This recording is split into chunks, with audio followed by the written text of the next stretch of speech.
Qui vient d'avoir lieu et dont je ne suis pas l'artisan, il a été décidé que c'était moi qui commençais.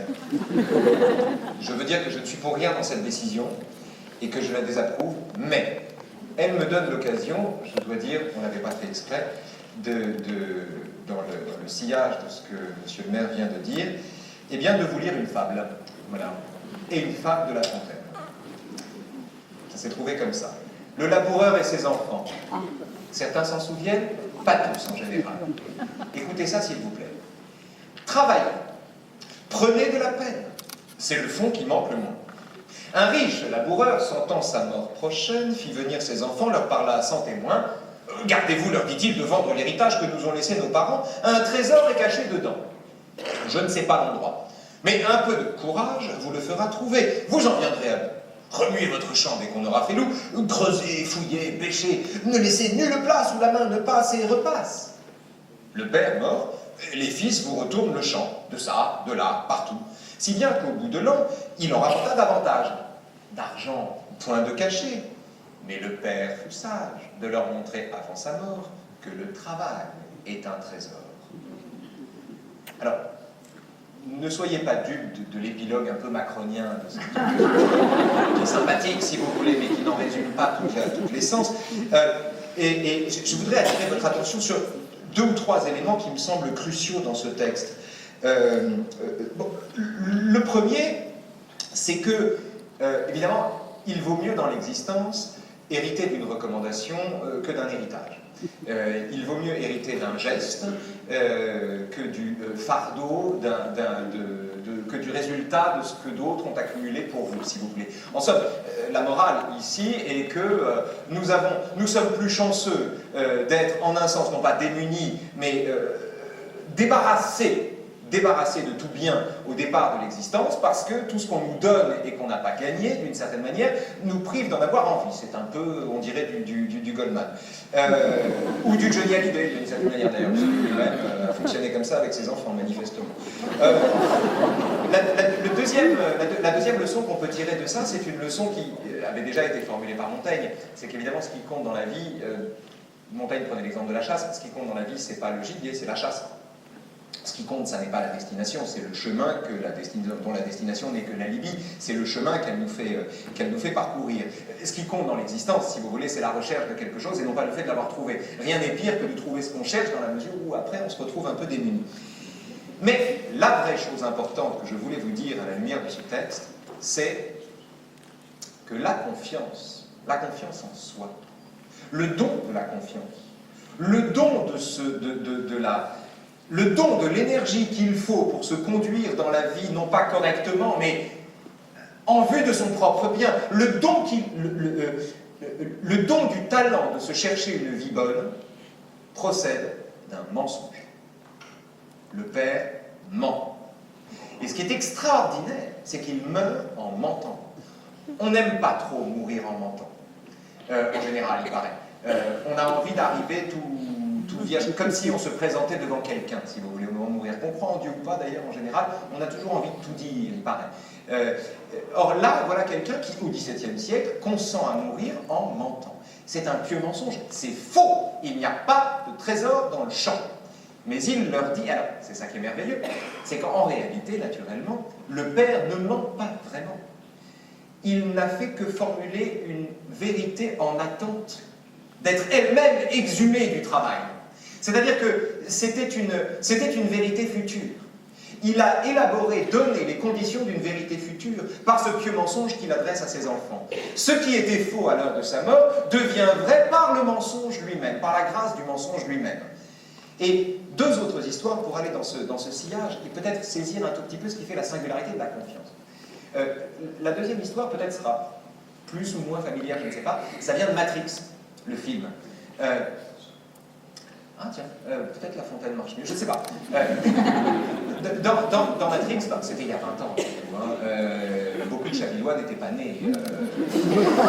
D'autres étaient nés depuis longtemps, mais Matrix, il y a un personnage dans Matrix dont on se demande s'il n'est pas l'élu qui doit libérer les hommes de la tutelle de la machine. peu importe les détails. Et il se trouve que ce personnage-là doit avoir confirmation de son élection auprès d'un individu, d'un être, qui aide les résistants et qu'on appelle l'oracle. Et donc Néo, qui est le personnage, qui est l'anagramme de One, l'élu, Néo, va voir l'oracle et lui dit « Suis-je l'élu ?» lui demande « Suis-je l'élu ?» Elle lui regarde la paume des mains, elle lui regarde les dents, elle renifle un peu, et elle lui dit « Non, sorry kid, tu n'es pas l'élu. » « Ah bon ?» lui dit-il, il va être bien déçu de l'apprendre, mais ah ben non, tu n'es pas l'élu. Or, fort de cette information, il a en lui la liberté de prendre la décision qui, dans les minutes qui suivent cet entretien, fait de lui l'élu. Alors, je ne veux pas dévoiler l'ensemble des choses, vraiment j'invite ceux qui ne l'ont pas vu à voir ce film remarquable. Il devient l'élu par la grâce d'un mensonge en réalité. J'appelle confiance le talent d'avérer ce qui au départ se donne comme un mensonge. Le talent d'interpréter le mensonge qu'on reçoit de telle manière qu'on finisse par en faire une vérité. Et le troisième exemple que je voulais vous donner est tiré de Harry Potter. Dans Harry Potter 4, je le dis non pas pour faire le malin, mais pour que vous puissiez vous y référer comme à un texte classique. Dans Harry Potter 4, il y a vous savez que Harry a un copain qui est Ron. Ron est un sorcier comme Harry, très puissant. Dès l'âge de 14 ans, il est très puissant. Mais il est un peu maladroit, il est pâteau, il n'a pas de succès avec les filles, il n'est pas... et il se trouve que Ron est gardien de but le jour de la finale de Quidditch, qui est une espèce de rugby sur balai, ou de foot rugby, enfin peu importe, ça se joue en altitude, on est sur le balai, c'est très dangereux, et Ron est gardien de but et il n'est pas très bon. Et il se trouve qu'il y a une fille dans l'assemblée à qui il veut plaire ce jour-là, et il a peur d'être ridicule, il est très malheureux, et le matin, au petit-déj, Harry, qui est parmi ses talents à celui de réaliser des potions parfaites, lui dit, écoute, voici du Felix Felicis. Le Felix Felicis est une potion qui, quand vous l'ingérez, c'est du génie pur. C'est une potion qui, quand vous l'ingérez, a pour effet de convertir le monde à l'indulgence à votre bénéfice. Donc, buvez du Felix Felicis avant de passer un entretien d'embauche et le DRH vous offrira son poste. Buvez du Felix Felicis avant de débattre contre Marine Le Pen et c'est pas la peine en fait. Buvez, enfin ça se passera de la même manière si vous voulez. Buvez du Felix Felicis avant de jouer au loto et vous gagnerez, etc. etc. L'idée d'un truc qu'on ingère et qui convertit le monde à l'indulgence autour de soi est une idée absolument géniale, vous allez comprendre pourquoi. Parce que Harry met du Felix Felicis dans le thé de Ron, qui du coup est sublime, arrête tout, emballe la fille, est porté en triomphe, passe une nuit merveilleuse, etc. Et le lendemain matin, comme c'est un type bien, il va voir son copain et il lui dit « Bon, tout ça est magnifique, mais enfin, on a quand même un peu triché. C'est quand même du dopage. » Il ne le dit pas comme ça, mais... Et Harry lui dit « Mais pas du tout, j'ai mis du thé dans ton thé. » Il n'avait besoin que du mensonge qui l'en persuade. S'il fallait résumer la notion de confiance en une expression, dont l'ambiguïté, je crois, est très féconde et très riche, je dirais que la confiance est un acte de foi, j'essaierai de m'en expliquer plus tard, c'est un acte de foi qui se passe de divin, d'ailleurs, la foi n'a pas besoin de Dieu, c'est un acte de foi qui consiste à littéralement, il faut bien entendre cette expression, tendre l'oreille, littéralement à se remettre en cause. Sens premier, naturellement, avoir suffisamment confiance en soi pour douter de ce qu'on pense, douter de ce qu'on dit, se faire à soi-même des objections. Dans un débat, par exemple, un homme politique qui dirait à l'autre « sur ce coup-là, c'est vous qui avez raison », inspirerait la confiance parce qu'il aurait lui-même suffisamment confiance en lui pour avoir la force de consentir cela à l'autre. En démocratie, souvent, ce genre de geste est perçu comme une faiblesse, alors que ça n'est que de l'humilité, c'est le contraire. Mais bon, ce que je veux dire, c'est que la confiance consiste à savoir se remettre en cause, avoir la force de se remettre en cause. Le dogme est aussi fragile que le chêne, la confiance est aussi forte que le roseau. Donc, se remettre en cause, évidemment, suppose une vraie force. Et le deuxième point qui me semble très, très important, c'est que se remettre en cause signifie aussi redevenir soi-même une cause.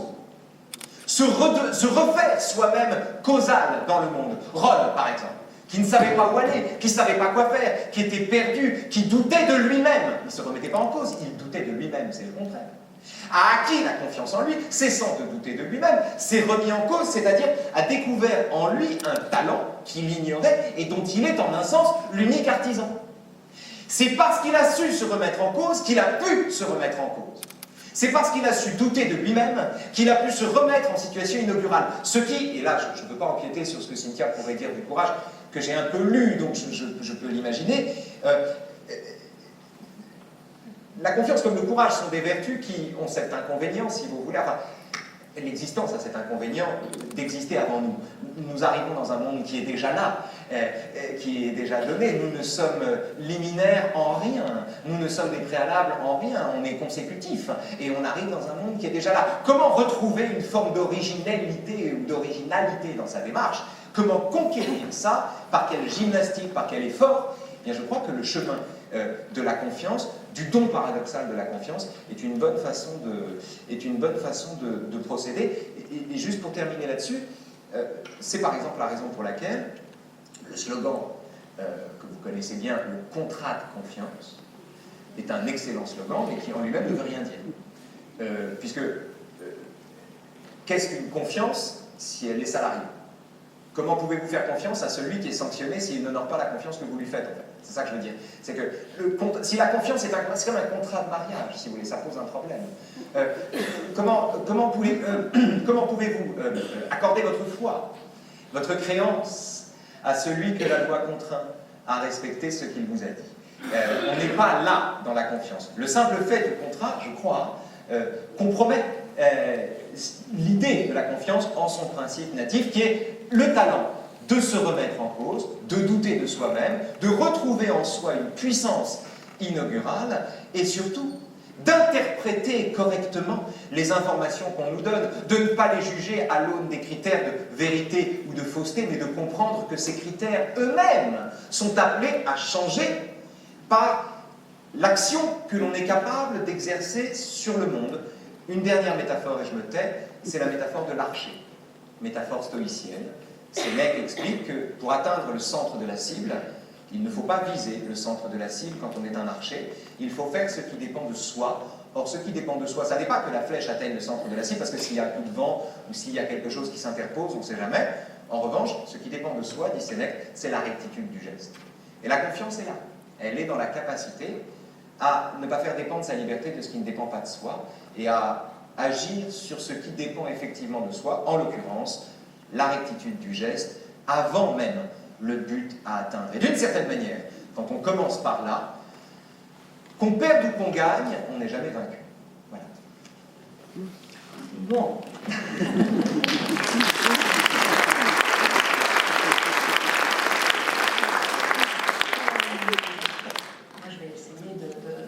De rebondir par rapport à ce que vient de dire Raphaël, qui joue tout de même un peu à domicile, donc on le sent quand même très à l'aise.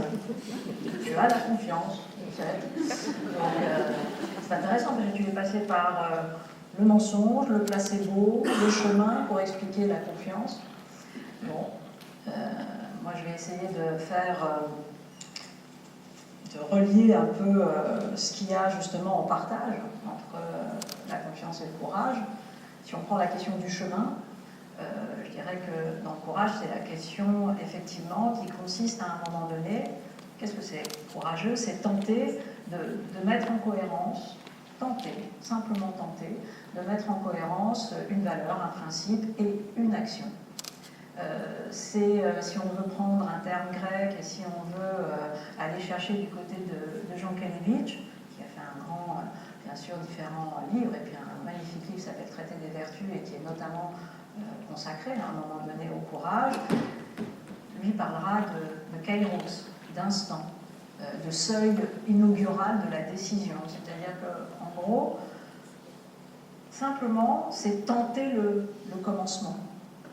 C'est tenter de commencer, c'est tenter de saisir quelque chose, c'est s'autoriser, c'est être auteur. Et c'est dans ce sens-là qu'il y a un partage avec la confiance, puisque à un moment donné, on se croit soit le devoir, soit l'obligation, soit l'audace, que sais-je, de devoir commencer, de participer de l'événement. Voilà, on pourrait dire...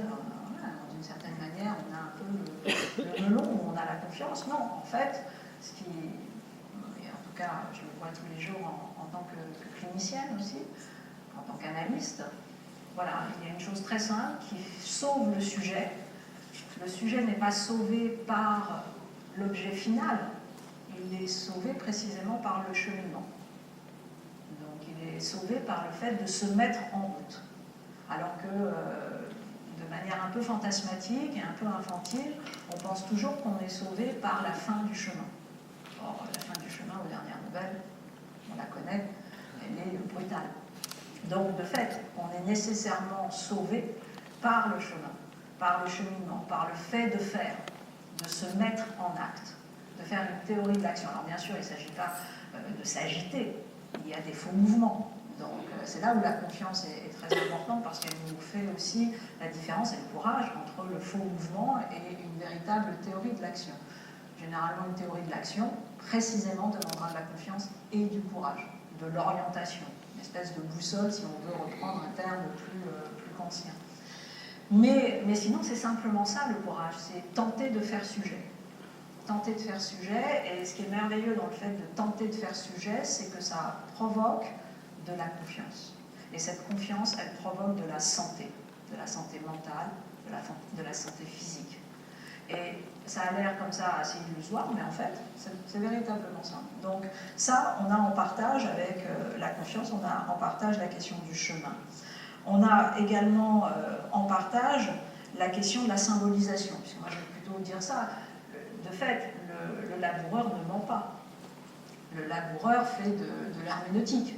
C'est-à-dire que tu as dit, il va présenter une vérité en attente. Oui, il dit quelque chose qui est vrai, c'est-à-dire il oblige à faire un certain type d'expérience, et cette expérience, si on la symbolise, elle renvoie au fait que, voilà, il y a quelque chose qui se découvre, qui est le fait de se mettre en chemin, de se mettre à labourer. Tout ça produit véritablement un épanouissement. Je peux faire une mini-objection de la taille de parenthèse. Si le laboureur, je dis le laboureur ne ment pas. Si le laboureur ne ment pas, certes, le laboureur ne ment pas, en un sens il ne ment pas, mais ce qu'il dit, s'il avait dit à ses enfants, si vous voulez vous enrichir, labourez le champ, ils auraient dit non, on va aller à la ville, on va tenter autre chose. Tout à fait, mais il ne ment pas. Ben, c'est là qu'il ment.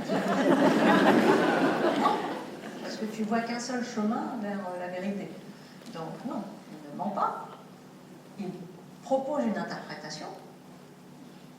Et cette interprétation, c'est qu'il y a véritablement un trésor au bout de ce travail-là, mais qu'effectivement, je dirais que la mentalité un peu rapide de ces enfants ne va pas arriver directement à cette vérité-là. Et donc, il fait ce que les analystes et les psychanalystes connaissent bien, c'est-à-dire il propose une vérité capacitaire, c'est-à-dire une vérité qu'on peut entendre et qui va rendre capable et qui va faire en sorte de fait que tu n'arrives pas et tu ne dis pas d'emblée non.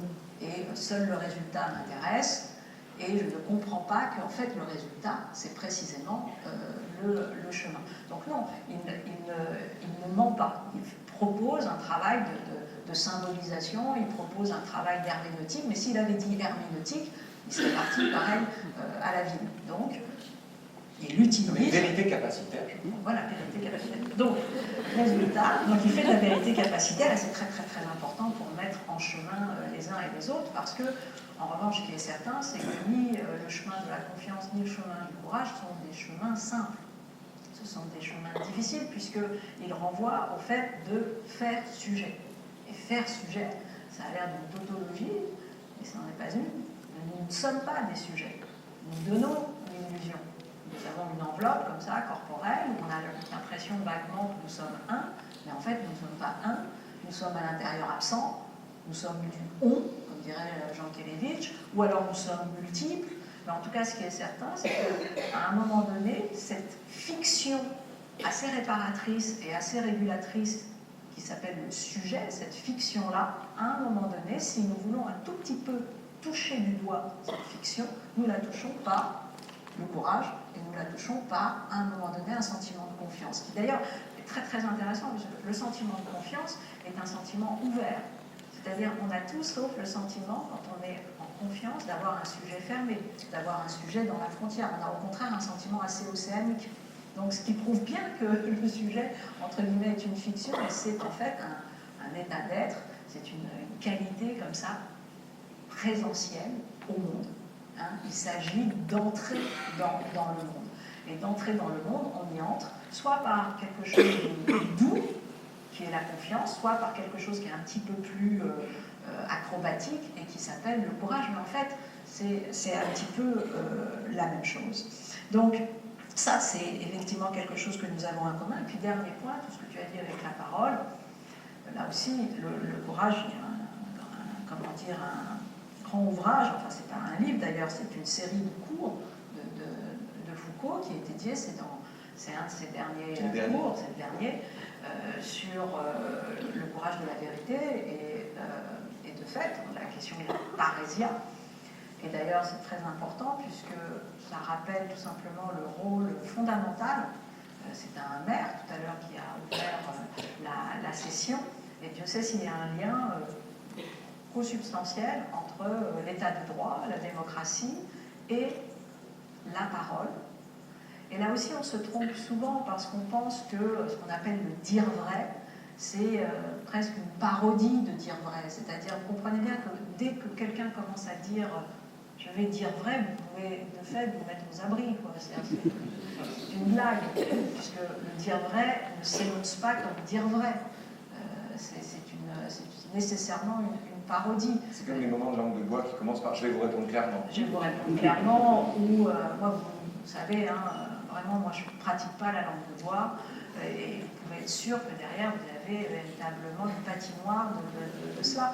Donc, et on voit très bien que c'est très intéressant quand Raphaël a commencé par la fable, parce qu'il y a du dire vrai dans cette fable, alors que précisément, ça ne s'est pas posé comme ça, comme vérité, ça s'est posé différemment, et puis il s'est passé quelque chose. Bon, tout ça pour dire que dans la démocratie, à un moment donné, prendre la parole, tenter de dire quelque chose d'important sur une question difficile, tenter de penser ensemble une question difficile, tenter de s'extraire de la novlangue, de la langue de bois, etc., c'est un acte régulateur, non seulement de l'état de droit, mais bien évidemment du sujet. Et ça, c'est très intéressant aussi, et c'est ce qu'on voit dans l'espace analytique, mais aussi lorsque l'on discute avec un ami et qu'on a confiance. Quel est le partenaire souvent de la confiance? C'est le dire vrai.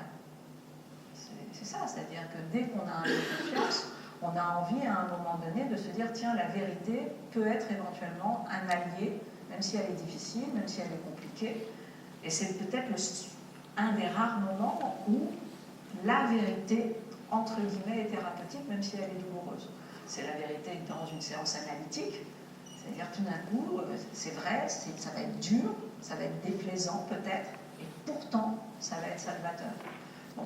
Et de la même façon, donc on voit comment voilà, cette vérité, ce courage de la vérité, il amène de la santé physique, psychique, et comment il vient créer de la confiance, alors même qu'on peut être passé par un chemin profondément douloureux et qui nous a fait vaciller et qui nous a fait éventuellement perdre confiance dans un premier temps.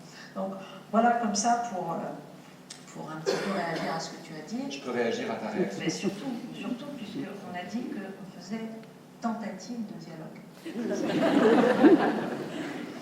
Le courage de la vérité, pour l'anecdote, c'était donc ce sont les cours au Collège de France, les derniers cours au Collège de France de Michel Foucault.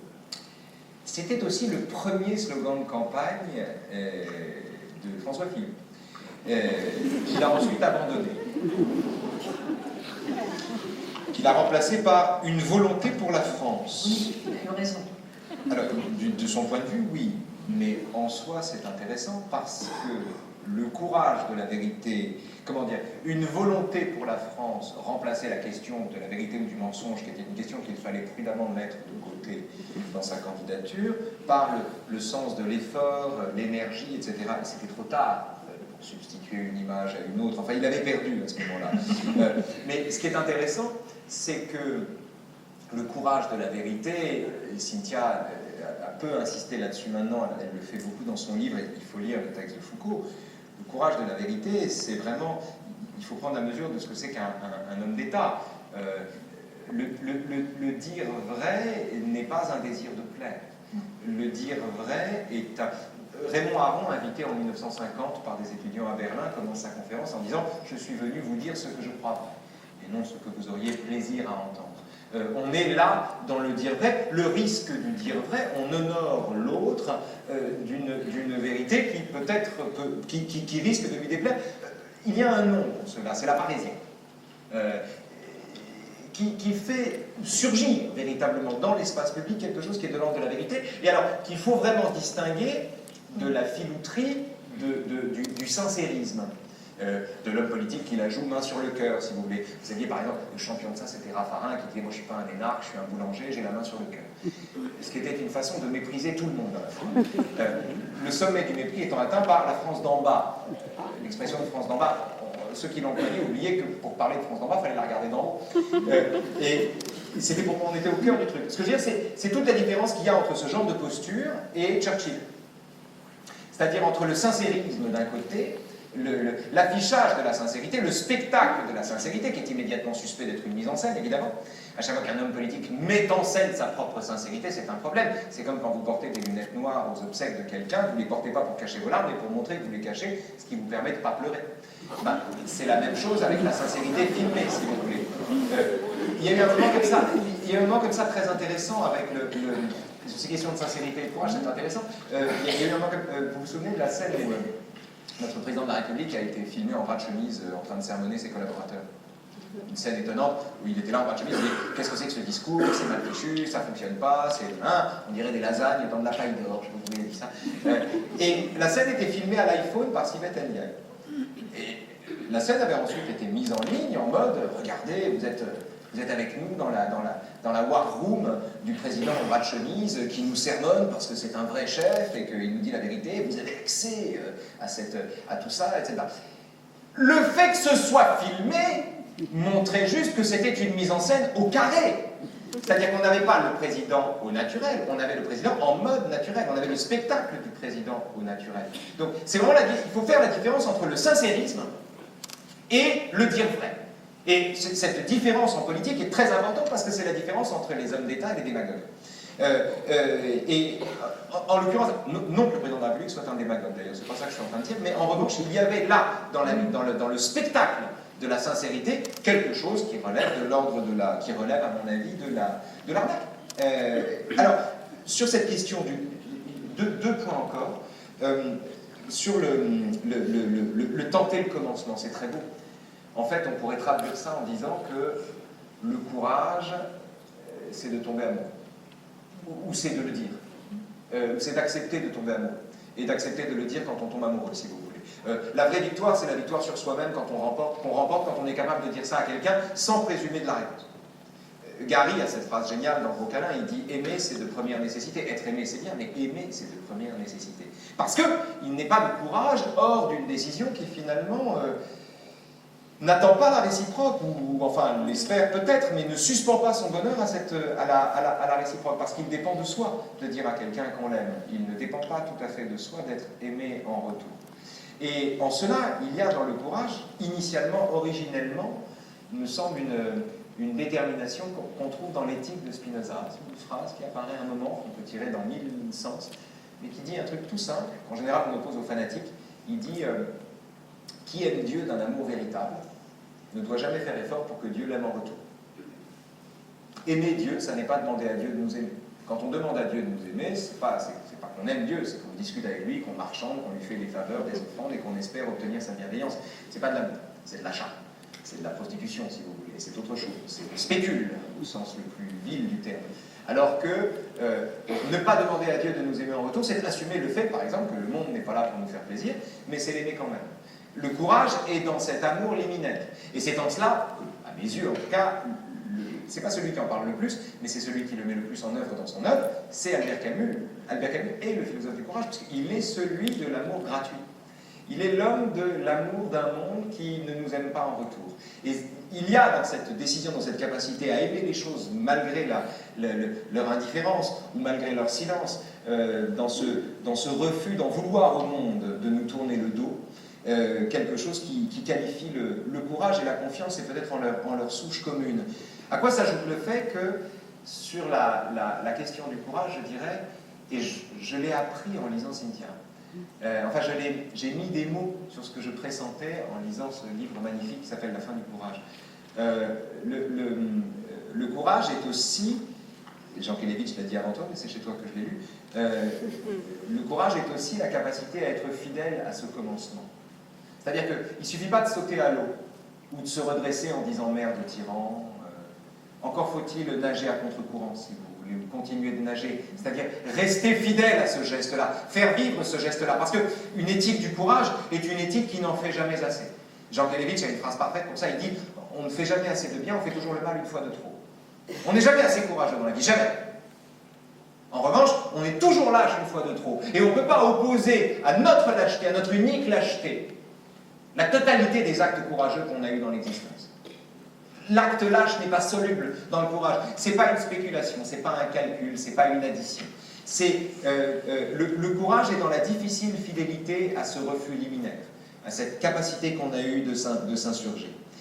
Et dernier point, et là j'adorerais t'entendre là-dessus, si on n'est pas dans le mensonge mais dans la vérité capacitaire, est-ce qu'on peut dire par exemple, alors comment utiliser cette nuance pour comprendre la différence entre la promesse et l'engagement, par exemple, chez un politique. Par exemple, quand un politique fait une promesse, ou quand il s'engage, j'ai toujours été frappé par l'air tout à fait sérieux de François Hollande, qui, quand on lui disait « mais vous allez inverser la courbe du chômage en 2013, c'est une promesse », il répondait très sérieux « ce n'est pas une promesse, c'est un engagement ». Il semblait que ça aggravait son cas, en fait. Parce que, ce que je veux dire, c'est que s'il y avait un problème, s'il y avait une prise d'otage, s'il y avait une catastrophe, etc., et qu'on se retrouve coincé, il y aurait des gens pour dire à d'autres personnes « on va s'en sortir, je te le promets », alors qu'ils n'en savent rien. Mais ils disent ce que d'autres ont besoin d'entendre. Et je me demande si on n'est pas avec la promesse dans la vérité capacitaire, alors qu'avec l'engagement davantage dans ce... Alors, plusieurs choses. Oui, pour aller, je vais refaire un peu le parcours sur le sincérisme. Bon, bien sûr, tu as totalement raison, c'est un des grands classiques de dévoiement du dire vrai. Un autre grand classique, et qu'on connaît bien aussi, je ne nommerai pas la personne, mais vous la trouverez sans doute toute seule, enfin tout seul, c'est la volonté de déplaire. Hein, c'est-à-dire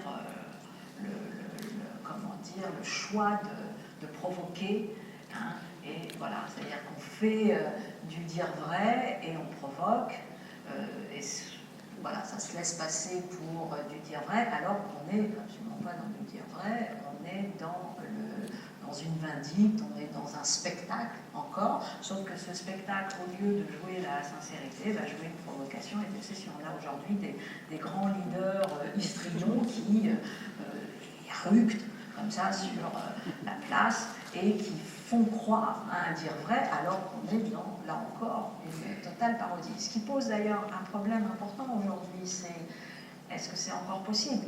Est-ce que c'est encore possible quand on est de manière permanente sous l'œil ? Parce que nous sommes de manière permanente sous les écrans, sous l'œil, dans un panoptique, et bien sûr que c'est encore possible, mais c'est vrai que c'est compliqué, parce qu'on sait très bien que, c'est le texte notamment de Sartre, mais qu'à partir du moment où on prend conscience qu'il y a un phénomène d'écran, qu'il y a un œil sûr, qu'il y a la possibilité précisément de décontextualiser une situation, de la mettre ailleurs, etc., on n'est plus dans la posture, on est dans la posture et dans l'imposture, et à ce moment-là, on est en train de se regarder faire, et ce qui est certain, c'est que le courageux ne se regarde pas faire. Ça, c'est certain. Et pareil, la vraie confiance ne se regarde pas non plus. C'est quelque chose qui est un état, voilà. Il y a une phrase très belle chez Jean Kelevitch et qui renvoie également à cette question du chemin, mais qui renvoie également à cette question du refus de la mise en scène. Il dit voilà, il n'y a pas besoin d'être tragique, il suffit d'être sérieux. Voilà, c'est-à-dire que, et sérieux, c'est quoi chez Jean Kelevitch? C'est en fait ne pas avoir le sérieux du dogme, donc encore une fois une vindicte, mais avoir le sérieux de la temporalité. Sérieux parce que ici et maintenant. Sérieux parce que je ne peux pas me dérober. Voilà, sérieux parce que j'entre au monde, je fais lien avec le monde, et que je ne balance pas la patate chaude à celui qui est à côté, et je ne délègue pas la responsabilité qui est la mienne d'être au monde, de faire lien avec le sens, de faire lien avec les autres, de faire lien avec l'avenir, etc. Donc ça, c'est le premier point. L'autre point qui est très compliqué, c'est que nous sommes dans des mondes, effectivement, de rationalisation économique, où on fait quelque chose parce qu'on est certain d'obtenir quelque chose. C'est ça, aujourd'hui, sinon on vous traite d'imbécile. Bon, de fait, le courage ne tient pas par ça. On produit un acte courageux, absolument pas avec la certitude d'obtenir quelque chose avec cet acte. Prends l'exemple d'Achille. Oui, non, mais alors Achille, pour le coup, c'est encore autre chose. Achille, c'est une hubris, pour le coup, pour ma part, en tout cas, puisque Achille, de fait, a d'abord, le mythe d'Achille, c'est quelque chose qui flirte entre la vengeance, le courage, la question de l'honneur, etc. Donc c'est pas simple sur cette question-là, mais considérons que de toute façon Achille est de fait courageux et qu'il incarne en plus une image viriliste du courage, mais l'hubris d'Achille fait que voilà, il va aller attraper le corps d'Hector, au lieu de s'arrêter au simple fait de... C'était pas à ça que je pensais. Je pensais à Achille parce que quand sa mère lui dit « Si tu pars faire la guerre, tu seras glorieux, mais tu vas mourir. Si tu restes ici, tu seras aimé de ta famille, mais dans 3 générations, on va t'oublier. » Et il part faire la guerre. Oui, mais pas parce qu'il a la gloire, c'est parce que c'est Achille. Mais parce qu'il a le sens de l'honneur. Parce qu'il ne peut pas faire autrement. C'est ça. Donc, si tu veux, donc, on est ici sur un courage qui est extrêmement normé. Le courage aujourd'hui, j'espère en tout cas, c'est beaucoup plus plastique, c'est beaucoup plus ouvert, c'est beaucoup plus éventuellement ordinaire, tu l'as dit tout à l'heure. C'est-à-dire... C'est la peste. C'est de fait.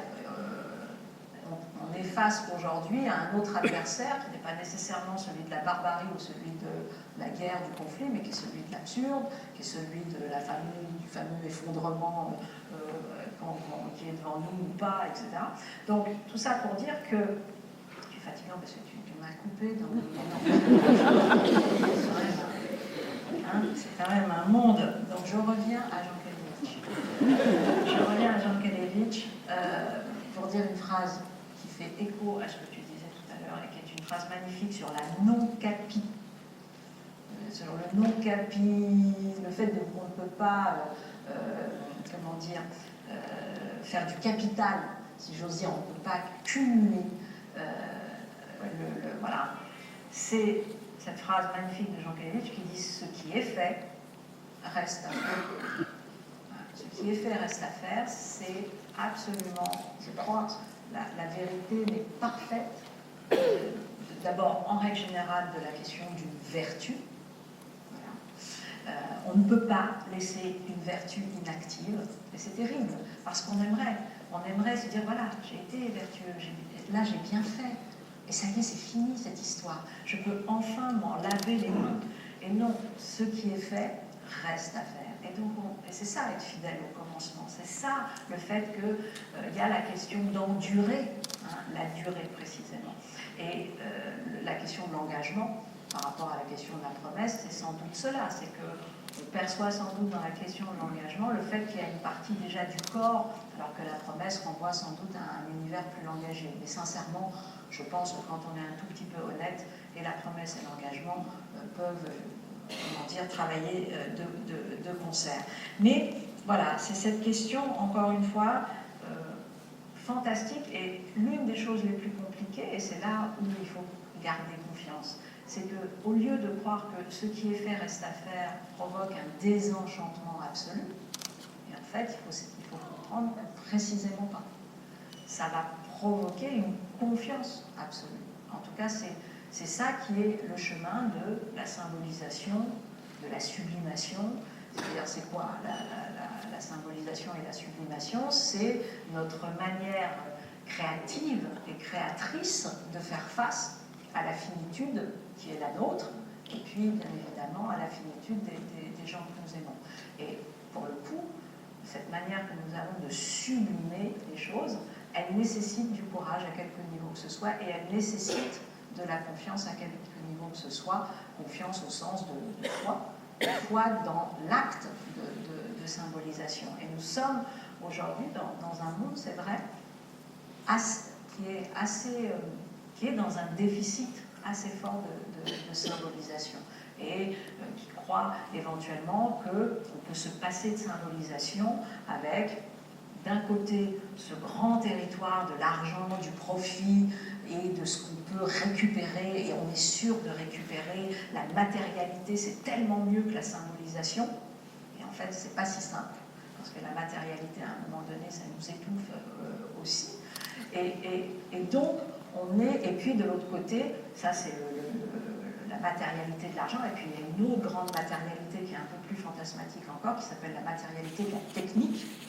C'est-à-dire, au lieu de symboliser, on va aller fantasmer avec tous les outils de la technique qui vont nous permettre de croire que nous sommes tellement merveilleux, grandioses, etc., tout en restant dans notre lit, sous la couette, et avec éventuellement un casque de réalité virtuelle. Donc ça pour dire que, voilà, confiance, courage, à un moment donné, c'est, en fait, il faut avoir des approches vitalistes, presque oublier la morale. Il faut se rappeler que la sève, voilà, la sève de la vie, tu parlais de Spinoza, le conatus, le désir de vivre, c'est à un moment donné, ça passe à un moment donné par le fait qu'on va avoir envie de tenter cette confiance et de tenter ce courage. Ce qu'on comprend aussi, c'est que la bonne conscience est aux antipodes de la vie, oui, et aux antipodes de ce que tu décris. En fait, le contraire de la phrase « ce qui est fait reste à faire », c'est la bonne conscience. C'est le sentiment que, bon, là, on a bien fait. Or, ce qui permet de comprendre, d'ailleurs, au passage, des tas de nuances, la différence entre la révolte et l'indignation. La révolte est un sommeil intranquille, c'est un mauvais sommeil. C'est le mauvais sommeil de celui qui ne peut pas s'empêcher d'entendre toutes les questions que le monde vient lui poser, et de souffrir en un sens des douleurs qu'il ne sent pas. C'est le sommeil intranquille de l'homme révolté, c'est ce que Gary appelle le sommeil du juste. Le sommeil du juste, c'est celui qui dort mal, parce qu'il est réveillé par le monde, parce qu'il est dérangé par le monde, parce que ce qui est fait reste à faire, et qu'on n'en a jamais assez fait. Souvenez-vous de la fin de la liste de Schindler. À la fin de la liste de Schindler, il sort un pins, un badge en or, et dit avec ça, je pouvais sauver 2 familles. Et il a oublié de le donner. Et il est désespéré de n'avoir pas fait ça. Et l'autre lui dit, mais regardez ce que vous avez fait déjà. Mais ça lui fait une belle jambe d'avoir sauvé 1200 personnes, dans la mesure où il n'a pas sauvé ces 2-là, alors qu'il pouvait le faire. Je ne vois pas de meilleure image de ce qui est fait reste à faire que ce sentiment-là, tellement fort, tellement aigu. Ça semble paradoxal, hein, ce qui est fait reste à faire. Mais en réalité, quand on songe à la bonne conscience d'un côté, ou à la position de celui qui se dit « j'aurais pu sauver 2 vies de plus, et je ne l'ai pas fait, et d'une certaine manière, ceci est impardonnable », je ne vois pas de meilleure illustration de cette phrase. Dans ce que tu disais, il y avait l'histoire de ces gens qui font passer la transgression pour du dire vrai. Oui. Le côté moi je parle franchement, moi je, etc. Le sincérisme, etc. Il y a une version de ça qui est assez intéressante, qu'on peut retrouver, qui est une version contemporaine, et qui est songée par exemple au moment de l'attentat, justement, de l'incendie de Notre-Dame. Au moment de l'incendie de Notre-Dame, nous avons eu 2 députés, Meyer Habib et Nicolas Dupont-Aignan, qui ont l'un et l'autre réclamé le lendemain toute la vérité. Les mecs, on leur cachait rien. Il n'y avait rien de caché dans l'histoire. Tout le monde cherchait à comprendre tout le truc, etc. Non, mais toute la vérité. La vérité, c'est qu'ils avaient 2 agendas politiques, les uns et les autres. C'est-à-dire que leur électorat avait envie de penser, ou ils se sont dit peut-être que c'était l'occasion de le faire croire, ou de spéculer, ou de faire vivre un petit peu cette hypothèse qui était électoralement rentable, l'hypothèse de l'attentat islamiste, contre un symbole de la France éternelle. Et donc, ils étaient là à dire, on veut toute la vérité, ce qui laissait entendre qu'on nous cachait quelque chose. Le mensonge était là. Le mensonge était dans la demande de transparence, alors qu'en un sens, rien n'était caché, justement. N'était caché que ce que nous ne savions pas. Mais demander toute la vérité, c'est laisser entendre que quelqu'un nous la dissimule. Il y a eu aussi, dans la même lignée, mais c'était encore plus drôle, là pour le coup c'était vraiment drôle, au moment de la commune libre de Tolbiac, que ils s'étaient nommés, vous savez, quand ils avaient occupé Tolbiac. Donc un jour, la police est arrivée et a sorti les occupants de la commune libre de Tolbiac. Il y a eu, souvenez-vous, ce témoignage extraordinaire de Leïla, militante de la France Insoumise, qui ne s'était pas présentée sous cette qualité quand elle est venue témoigner, et qui a commencé à raconter que les policiers avaient tué quelqu'un, lui avaient brisé le crâne, qu'ils avaient roulé sur la cheville d'un autre, qu'ils avaient nassé tout le monde, qu'il y avait des coups de matraque, du gaz, etc. Elle avait des trémolos dans la voix, le sanglot arrivait toujours au bon moment. Au moment où des choses vraiment indicibles arrivaient, elle reprenait son souffle, elle avalait sa salive, et elle reprenait son récit, etc. Puis une heure plus tard, elle était obligée de reconnaître qu'elle n'était pas là, en fait. Et que tout ça était une grosse invention. Alors, ce qui était intéressant, c'est que ensuite, il y a eu donc l'évacuation, et au terme de l'évacuation, la commune libre de Tolbiac a dit qu'il y a eu 3 morts. Bon. Dans ces cas-là, vous entendez 3 morts, ben, les gens enquêtent, font la recherche, cherchent à savoir, etc. Communiqué de la PHP 2 heures, 3 heures plus tard, écoutez, on a retourné les matelas, on a fouillé dans les caves, on a pas dit ça comme ça, mais il n'y a pas de mort, enfin pas consécutif, il y a eu des morts aujourd'hui, mais pas consécutif à l'évacuation de la commune libre de Tolbiac. Et donc, alors, évidemment, là où c'est intéressant, c'est à quel point le désir de vérité, ou le prétendu désir de vérité, à quel point quand on est dupe de son désir de vérité, on peut se mentir à soi-même. Ce qui est extraordinaire, c'est que dans la logique des insurgés, puisque la PHP niait l'existence des morts, c'est donc qu'on les cachait. Et donc ils sont allés devant l'hôpital pour réclamer toute la vérité. Là encore, c'est merveilleux de réclamer toute la vérité, si vous voulez, parce que, comme d'une certaine manière, quand vous réclamez toute la vérité, vous avez toujours le sentiment que, voilà, vous n'en avez jamais assez, quelle que soit la vérité qu'on vous donne. En réalité, quand vous réclamez toute la vérité, c'est que vous réclamez la vérité qui vous convient, la vérité qui vous arrange. Et nous vivons, pour le coup, l'époque, ça c'est les réseaux sociaux qui le permettent, l'époque d'un rapport sentimental à son propre savoir, c'est-à-dire qu'on considère au sein que la vérité a bien le droit d'être ma vérité. Puisqu'après tout, c'est ce que je pense. Et on est au cœur de ce et le dire vrai, ou le sincérisme prospère, évidemment, c'est de la chair à démagogue, des comportements comme ça. Et le dernier point, en écho à ce que tu disais, c'est l'idée que le courageux ne se regarde pas faire, une idée tellement importante. En vérité, l'amoureux, le vivant, ne se regarde pas faire. C'est une intuition de Jean Kelevitch. Hein. Jean Kelevitch dit, si vous êtes pianiste et que vous vous demandez ce que vos doigts sont en train de faire sur le clavier, c'est le moment où vous faites une fausse note. Si vous êtes funambule et que vous marchez entre 2 tours et que vous demandez ce que vous foutez là, c'est le moment où vous tombez. Il faut savoir ne pas se regarder faire. J'ai vu récemment ce film absolument extraordinaire que vous devez regarder, qui s'appelle Solo, qui raconte l'histoire d'un grimpeur qui monte en solo, sans corde, sans mousqueton, sans rien, une falaise, El Capital, dans le parc de Yellowstone, de 900 mètres. Et à la seconde où cet homme-là se regarde faire, il tombe. Donc il faut savoir ne pas se regarder faire. C'est même la condition, non seulement de l'exploit, mais tout simplement, j'allais dire, de la vie. Et alors, l'un des exemples tragiques de cela qui permet de le comprendre, c'est l'attentat qu'il y avait dans le TGV en 2015. Les gens qui s'étaient jetés sur le terroriste avec sa mitraillette, quand on leur demandait ensuite ce qu'ils pensaient de ce qu'il avait fait, ils se défendaient tous d'être des héros et disaient tous on n'a pensé à rien du tout. On a vu un type avec une mitraillette, on s'est levé pour lui enlever la mitraillette. Alors que les gens qui se sont planqués ou qui... Personne ne juge personne. Hein. On ne sait pas ce qu'on aurait fait, le courageux ne se connaît pas, le lâche non plus, donc personne ne juge personne ici. Mais les gens qui se sont planqués avaient des tas de raisons de le faire. Je ne vais pas mourir pour ça, je ne suis pas payé pour mourir, je ne suis pas compétent, mon intervention aurait peut-être compliqué les choses, restons discrets, n'aggravons pas la situation, etc., etc. Or, au principe même de ça, l'origine, le dialogue initial, parce que ce dialogue-là qu'on retrouve dans toutes les circonstances de la vie, en fait, ce dialogue-là, la première version de ce dialogue, c'est Antigone. Antigone et sa sœur Ismène discutent. Et pour mémoire, Antigone, elle ne voit pas pourquoi son frère Polynice ne recevrait pas les mêmes hommages funéraires que son frère Éthéocle. Elle trouve ça injuste, elle a raison d'ailleurs. Elle trouve ça injuste, elle ne voit pas pourquoi. Et donc elle veut rendre les hommages funéraires, et elle sera murée vivante si elle le fait. Et sa sœur Ismène lui dit, mais oh, enfin, je veux dire, il est mort, il s'en fout, tu vas être murée vivante par le père de l'homme que tu t'apprêtes à épouser. Je veux dire, arrêtons là, cessons-là. Ismène a des tas d'arguments, Pétain a des tas d'arguments. De Gaulle n'en a pas. Antigone n'en a pas.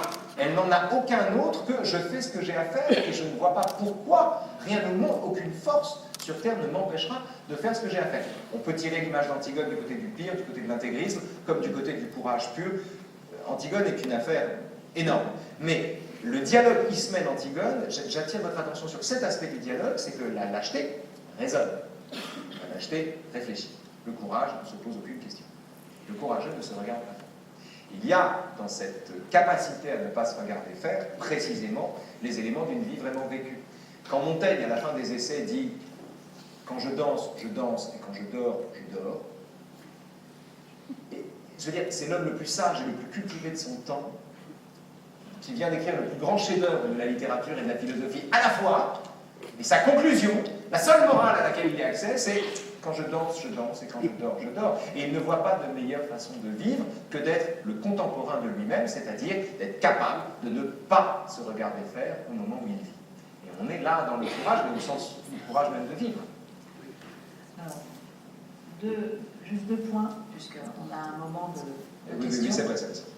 On a un moment de questions sur Antigone, parce que c'est immense. Voilà, ce qu'elle a une des définitions classiques de ce qu'est une tragédie. C'est Antigone est une pièce de Sophocle qui est une tragédie. Et puis après de la version de Jean Anouilh, mais en l'occurrence, une tragédie, c'est que les deux parties ont raison. Et c'est ça qui fait une tragédie. C'est que, bien évidemment, Antigone qui défend ce qu'on appelle la loi des pénates, la loi du cœur, la loi, effectivement, qui nous rattache à Dieu et certainement pas au règne des hommes, la loi éventuellement du sang, en tout cas de la fraternité, etc., même de la fraternité des hommes. Bon, elle renvoie, elle défend cela. Et puis Créon, il défend la loi terrestre, la loi légale, qui fait sens aussi. Et donc on voit très bien que ces deux points sont dans un irréconciliable absolu, et donc il n'y a pas l'un qui a tort ou qui a raison, il y a les deux qui ont raison. Et c'est tout le problème, effectivement, d'une tragédie. Et puis, juste un point, parce que je crois quand même que le courageux, de fait, ne se regarde pas faire, mais ça ne veut pas dire que le courageux ne pense pas. En tout cas, je crois que précisément. Ce qui ne raisonnait pas. Voilà. Donc, voilà. Alors, il faut, de fait, faire cette différence entre le fait de penser, le fait d'être tellement dans la pensée qu'on est précisément aussi dans l'action, ce qui est une vérité bergsonienne de base, et qui fait qu'on ne raisonne pas ce qui est en fait déjà du discours sur la pensée. Et ce qui serait une manière, effectivement, de bien faire vérifier à tous qu'on est en train de raisonner. Et de fait, là, il n'y a pas de temps pour ça. Mais ce qui est certain, c'est que c'est un acte de la raison, au sens non pas de rationalisme, mais au sens de penser, imaginer, être, et être dans cette non-aliénation. Parce que Dieu sait si on ne peut pas mélanger ce qui peut se présenter comme précisément de l'intempestivité, de la pulsion totale, de l'aliénation, et puis de l'autre côté, quelque chose qui s'appelle le courage et qui est nécessairement quelque chose de pensé, de réfléchi. Mais qui ne fait pas qui ne fait pas du jargon de rationalisation. Non, mais l'option médiocre se trouve toujours de bonnes raisons. Oui, je vois ce que tu veux dire, de fait. En tout cas, on n'est pas nécessairement, effectivement, mais parce que la justification est toujours du discours sûr. Oui. Mais en tout cas, voilà, on peut éventuellement laisser sur cette différence entre nous et lui donner la parole sur ça. C'est vrai.